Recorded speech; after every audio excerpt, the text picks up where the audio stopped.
नमस्कार, MTS channel पर आपका हार्दिक स्वागत है। एक और नई कहानी के साथ। कहानी बहुत धार्मिक और पारिवारिक है। कहानी का नाम रावण। कहानी अच्छी लगे तो चैनल को लाइक, कमेंट, सब्सक्राइब करना बिल्कुल भी ना भूले। सुनते हैं कहानी।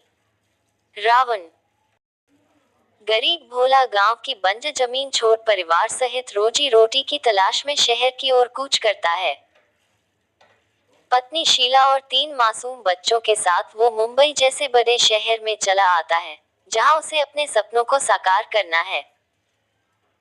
सदियों से चली आ रही जमींदार की गुलामी की जंजीरों से वो खुद को और अपने परिवार को आजाद कर लेना चाहता है। मुंबई जैसे महानगर के बारे में उसने बहुत कुछ सुन रखा है, अच्छा भी और बुरा भी। लेकिन उसे अपने भगवान और भाग्य पर बहुत भरोसा है, जिसके सहारे वो गांव छोड़ शहर चला आया है। यहाँ उसकी एक बहुत पुरानी जान पहचान है, जिसके कारण उसे एक जगह मजदूरी का काम मिल गया है।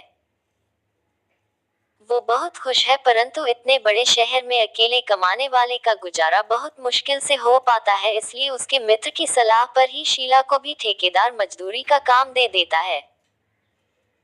बच्चों के स्कूल में भी अभी वक्त लगेगा, इसलिए पास की कूलर बनाने वाली फैक्ट्री में उन तीनों को उनकी उम्र के हिसाब से काम पर रख दिया गया।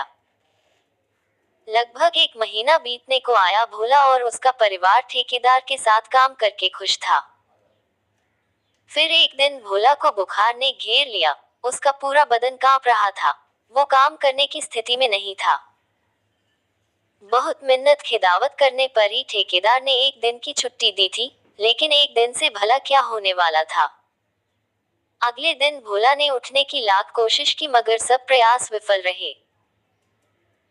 शीला ने ठेकेदार से बहुत मिन्नतें की, तब जाकर वो माना, और वो भी इस शर्त पर कि अपना काम खत्म करने के बाद वो भोला के हिस्से का काम भी करेगी और उसके लिए उसे कोई अलग से पगार भी नहीं मिलेगी। मजबूर शीला को हामी भरनी पड़ी। इसी तरह 1 सप्ताह बीत गया। भोला की सेहत अब पहले से थोड़ी बेहतर हो गई, परंतु काम करने की हिम्मत उसमें न थी। उधर ठेकेदार शीला से दिन रात काम करवाता। एक दिन शीला की सहनशीलता ने जवाब दे दिया। उसने ठेकेदार से अपना हिसाब करने के लिए कहा और उससे ये भी कहा कि वो अब बिना पगार का कोई काम नहीं करेगी, बल्कि उसके पास काम ही नहीं करेगी, शहर में काम की कोई कमी नहीं है। ठेकेदार ने कहा, ठीक है, शाम को तुम्हारे झोंपड़े पे आकर तुम्हारा और तुम्हारे पति का हिसाब कर दूंगा। शीला अपना काम खत्म कर घर की ओर चली गई। ठेकेदार कुर्सी पर बैठा जाती हुई शीला के यौवन और बलखाती कमर को निहार रहा था। अंधेरा होते ही वो भोला के झोंपड़े के अंदर जा पहुंचा। उसने भोला से बहुत ही प्रेम पूर्वक उसका हाल चाल पूछा और शीला के गुस्से को भी शांत किया। दिन में उसे ए या चिल्लाकर शीला संबोधित करने वाला इस वक्त बड़े ही प्यार से उसे भाभी कहकर संबोधित कर रहा था। शीला भी उसके इस व्यवहार से बहुत हैरान थी। जाने से पहले ठेकेदार काम पर आने के बारे में भोला से कहता है, तो भोला न चाहते हुए भी अगले दिन आने का वादा करता है। हालांकि उसकी पत्नी और बच्चे इस बात से सहमत नहीं, फिर भी भोला ठेकेदार से प्रसन्न हो उसके पैर छूता है। ये देख ठेकेदार उसके पास बैठते हुए बड़े प्यार से उसे एक पुड़िया निकाल कर देता है और कहता है कि ये दवा मैं खास तौर पर तुम्हारे लिए लाया हूँ, इसे खाकर तुम कल सुबह तक ठीक हो जाओगे। भोला हैरान होकर उसे देखता है और हाथ में रखी पुड़िया को उलट पुलट कर देखता है और फिर धीरे से पूछता है, ये कौन सी दवा है और कितने की है? प्रिय मित्रों, साथ ही साथ चैनल को लाइक, कमेंट और सब्सक्राइब अवश्य करें। अगले दिन भोला में सचमुच एक नई ऊर्जा थी। उसका बुखार और थकावट सब खत्म हो चुका था। भोला सुबह नहा धोकर खुशी खुशी काम के लिए रवाना हो गया। जाते ही उसने ठेकेदार को सलाम किया और अपने काम में जुट गया। आज उसने इतना जमकर काम किया कि शीला द्वारा लाया गया खाना भी भूल गया। उसका मन खुशी से झूम रहा था, जिसमें वह शीला को भी शामिल कर लेना चाहता था, लेकिन शीला को ये सब अच्छा नहीं लग रहा था। लेकिन शाम होते होते भोला की तबीयत फिर बिगड़ने लगी। उसे कमजोरी और आलस ने फिर से आ घेरा। उसकी पूरी रात करवटें बदलते हुए निकली। आज की सुबह कल से कुछ अलग थी। भोला कल की तरह ही काम करना चाहता था, लेकिन संभव नहीं हो पा रहा था। ठेकेदार अभी तक नहीं आया था और इधर उसके इंतजार में नजरें बाछाए धीरे धीरे अपना काम कर रहा था। कुछ देर बाद ठेकेदार की कड़क आवाज सुनाई देती है, जल्दी जल्दी हाथ चलाओ वरना पगार का पैसा नहीं मिलेगा। भोला काम छोड़ ठेकेदार के पास जाता है और उससे कहता है कि कल वाली दवा की एक पुड़िया अगर आज भी मिल जाती तो गरीब का भला हो जाता साहब। ठेकेदार उसकी आंखों में देखकर धीरे से मुस्काया और कहने लगा, देखो भोला, इस महंगाई के जमाने में भी हम तुम्हारी मदद केवल इसलिए कर रहे हैं क्योंकि तुम अच्छे आदमी हो। इस बीच भोला बड़ी विनम्रता से उसे देखता रहता है। ठेकेदार अपनी बात जारी रखते हुए कहता है, फिर भी न जाने तुम्हारी पत्नी, मेरा मतलब है शीला भाभी, मुझसे खफा रहती है। फिर चाटुकारिता से कहता है, अब काम का मामला है, थोड़ा बहुत यूं ऊपर नीचे कहना ही पड़ता है। अब इसमें बुरा मानने की क्या बात है। अपनी बात पूरी करते ही पुड़िया उसके हाथ में थमा देता है।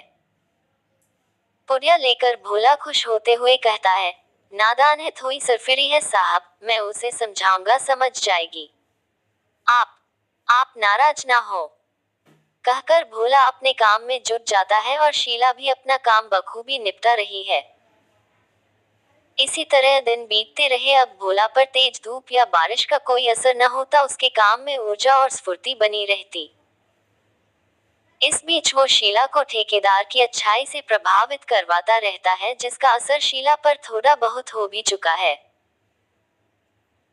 अब शीला आराम से ठेकेदार की बात का जवाब भी देती और कभी कभार उसके लिए खाना गर्म करने और चाय बनाने जैसे छोटे मोटे काम भी कर दिया करती, लेकिन ठेकेदार उसे बात बेबात डांटता ही रहता। शीला को बुरा भी लगता, लेकिन वो हंसकर टाल जाती। एक महीना बीतने को आया। आज पगार का दिन है। भोला को उसकी तय की गई पगार से आधी पगार मिली है। भोला ने हैरान होकर प्रश्न भरी नजरों से ठेकेदार की ओर देखा तो ठेकेदार ने कहा कि ये जो रोज की पुड़िया तुम खाते हो, इसके पैसे मैं थोड़े ही भरूंगा। ये तो तुम्हारी दवा है, तुम्ही को खरीदनी है। क्या क्या नहीं सोचा था भोला ने पगार मिलते ही बच्चों का स्कूल में दाखिला करवाऊंगा, लेकिन पगार तो ना के बराबर है।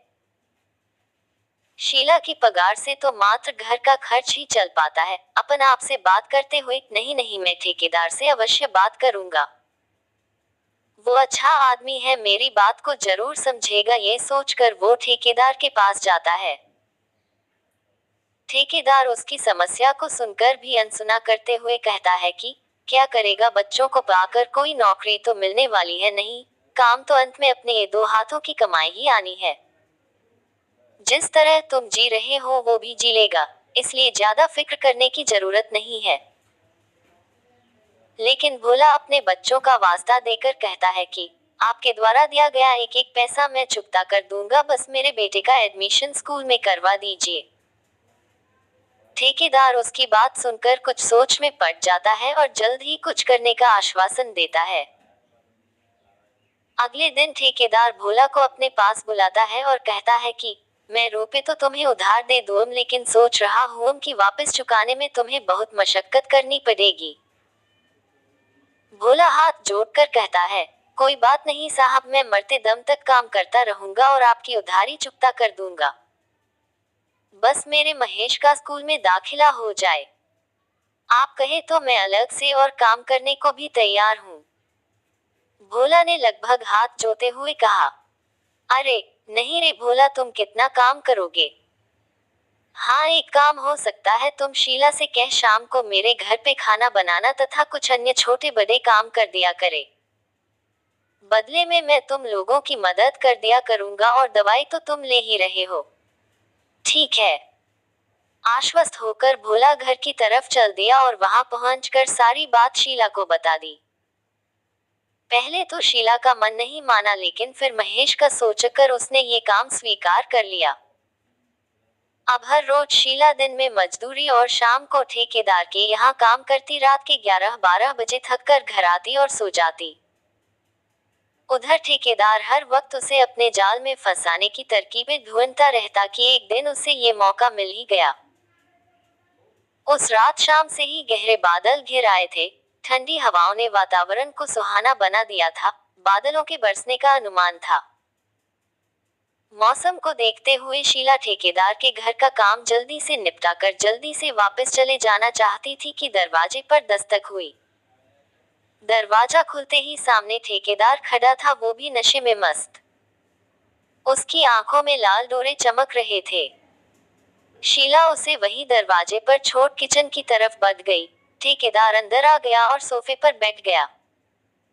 बाहर बारिश का शोर होने लगा था। शीला काम छोड़ खिड़की के पास आकर बाहर का जायजा लेने लगी। बाहर चमकती हुई भयावह बिजली के साथ शहर की बिजली भी गुल हो गई। वो किचन में रोशनी करने के लिए मोमबत्ती ढूंढने लगी कि अचानक अपने पास उसने ठेकेदार को महसूस किया। वो घबराकर 2 कदम पीछे हट गई। ठेकेदार ने उसे अपनी बाहों के घेरे में कस लिया। प्यारे दोस्तों, चैनल को लाइक, कमेंट और सब्सक्राइब अवश्य करें। शीला ने लगभग विनती वाले अंदाज में कहा, जाने दीजिए साहब, हम गरीब लोग अपनी इज्जत नहीं बेचते। तो मैं कौन सा तुम्हें तुम्हारी इज्जत के पैसे दे रहा हूँ। शीला रोने लगी। अरे रे रे, आप रोने लगी? अरे भाई, औरतों का रोना हमें अच्छा नहीं लगता। लो, हमने तुम्हें छोड़ दिया। चलिए अब 2 कप चाय बनाएं, एक हमारे लिए और एक अपने लिए। उसके छोड़ देने से शीला ने राहत की सांस ली और उसके लिए चाय बनाने लगी। चाय 2 कप बनाना, ये मत कहना कि आप नहीं पीती। इतनी मूसलाधार बारिश में कौन ऐसा शख्स होगा जिसे चाय अच्छी न लगे। हाँ, अगर ऐसे में कोई चीज हमदम मिल जाए तो बात ही कुछ और होगी। इतना कहकर वो ड्राइंग रूम में बैठकर चाय का इंतजार करने लगा। कुछ देर बाद शीला चाय बनाकर ले आई। अरे, इसके साथ कंटेनर में रखे बिस्किट भी ले आती तो अच्छा होता। शीला चाय वही रखकर किचन से बिस्किट लाती है। ठेकेदार की चाय टेबल पर रखकर वहीं पास में नीचे बैठकर वो कप उठा लेती है, जो पहले से ही टेबल के एक कोने पर उसके लिए रख दिया गया था। चाय की चुस्कियां लेते हुए उसे सिर्फ इतना याद था कि बाहर मूसलाधार बारिश हो रही है और खिड़की से अंदर आते हवा के ठंडे झोंके उसे आनंदित कर रहे थे। फिर उसके बाद क्या हुआ उसे कुछ भी याद नहीं। सुबह जब उसकी आंख खुली तो दिन का उजाला उसी खिड़की से अंदर आ रहा था और वो अपने अस्त व्यस्त कपड़ों के साथ वही फर्श पर पड़ी थी। उसके द्वारा पी गई चाय अपना कमाल दिखा चुकी थी। दूसरा कप टेबल पर वैसे ही भरा पड़ा था। उसने उठना चाहा लेकिन अंग अंग दुख रहा था। बड़ी मुश्किल से उठ के उसने खुद को संभाला, कपड़े ठीक किए और कमरे से बाहर निकलकर बेतहाशा अपने झोंपड़े की तरफ भाग खड़ी हुई। झोंपड़े में अभी सब सो रहे थे। वो सीधा पीछे लगे नल की तरफ गई और उसके नीचे बैठकर बेतहाशा रोई। कुछ देर रोने के बाद वो झोंपड़े में आई, कपड़े बदले और बच्चों के लिए भोजन की व्यवस्था करने लगी। भोला भी नींद से जागकर काम पर जाने के लिए तैयारी करने लगा। भोला तैयार हो गया लेकिन शीला ज्यों की त्यों बैठी रही।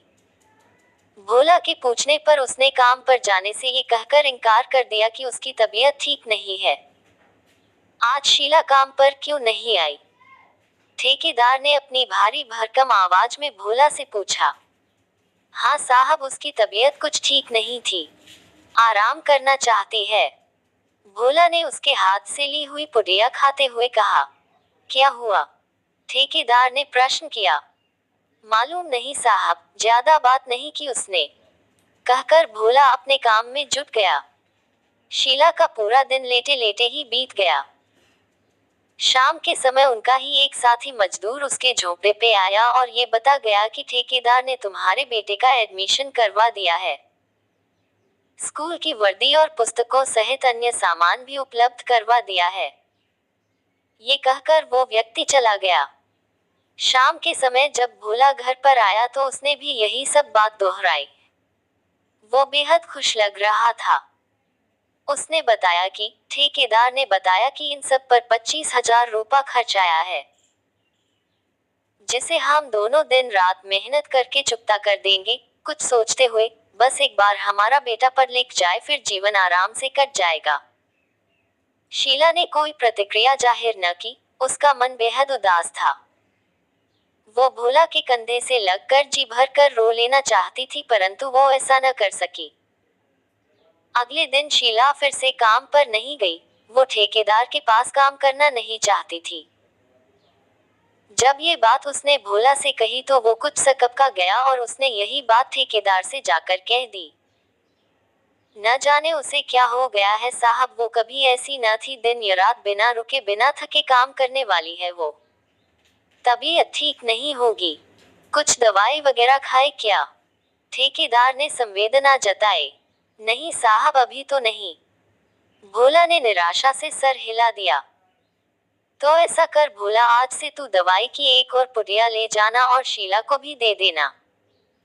ठेकेदार ने उसे गौर से देखते हुए कहा। ठीक है साहब, परंतु उसे दवाई खिलाना आसान नहीं है। अरे भोला, तू भी सचमुच का ही भोला है, ऐसे खाने को मत देना, उसकी चाय या खाने में घोल देना, मतलब तो उसके ठीक होने से ही है ना। बात भोला की समझ में आ गई थी। भोला ने घर जाकर वैसा ही किया। थोड़ी देर तक उसे शीला में असर दिखाई देने लगा। फिर अगले दिन से उनकी दिनचर्या शुरू हो गई।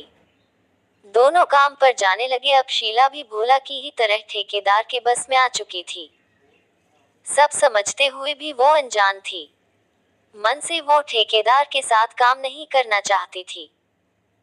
उन्हें ठेकेदार द्वारा दी गई दवा के पैसे काट कर, ऊपर से महेश के एडमिशन के पैसे काट कर ना के बराबर पगार मिलती थी। शारीरिक शोषण अलग से झेलना पड़ता था। शीला को ठेकेदार जब जी चाहे अपने घर बुला लेता। जरूरत पड़ने पर उनके मासूम बच्चों से भी उनकी क्षमतानुसार काम लिया जाता। भोला और उसका परिवार ठेकेदार का गुलाम बनकर रह गए थे। ठेकेदार ने ड्रग्स के जरिए उन सबको अपने काबू में कर लिया था। एक वो ही नहीं, और भी ऐसे बहुत से लोग ठेकेदार के नीचे काम कर रहे थे जिन्हें वो ना के बराबर पगार देता था तो बस एक पुड़िया जो एक अच्छे भले इंसान को उसका गुलाम बना देती है। एक शाम भोला अपने झोपड़े में बैठा सोच रहा था कि गांव से जमींदार की गुलामी छोड़कर शहर आया था, एक स्वतंत्र और अच्छा जीवन जीने के लिए। लेकिन मुझे क्या पता था कि गुलामी के रूप भी अलग अलग है। आज वो बिन पैसे भी ठेकेदार की चाकरी करने को तैयार है। आज विजयदशमी के दिन भी वो अपने बच्चों को नए कपड़े और खिलौने लेकर नहीं दे पाया। बाहर पटाखों के फूटने की आवाजें आ रही है। उसका छोटा बेटा भागता हुआ अंदर आता है और कहता है, माँ बाबा चलो न बाहर देखो, रावण जल रहा है, रावण मर रहा है। भोला एक लंबी सांस खींचकर कहता है, नहीं बेटा, रावण तो आज भी जिंदा है और तब तक रहेगा जब तक इस दुनिया में गरीबी, बेरोजगारी और मजबूरी रहेगी। आदमी आदमी का गुलाम रहेगा, छल कपट रहेगा, तब तक रावण भी रहेगा। कहकर भोला अपनी आंख में आए आंसू पोंछता है। यदि मित्रों और भाइयों, अगर कहानी पसंद आई हो तो चैनल को लाइक, कमेंट और सब्सक्राइब अवश्य करें।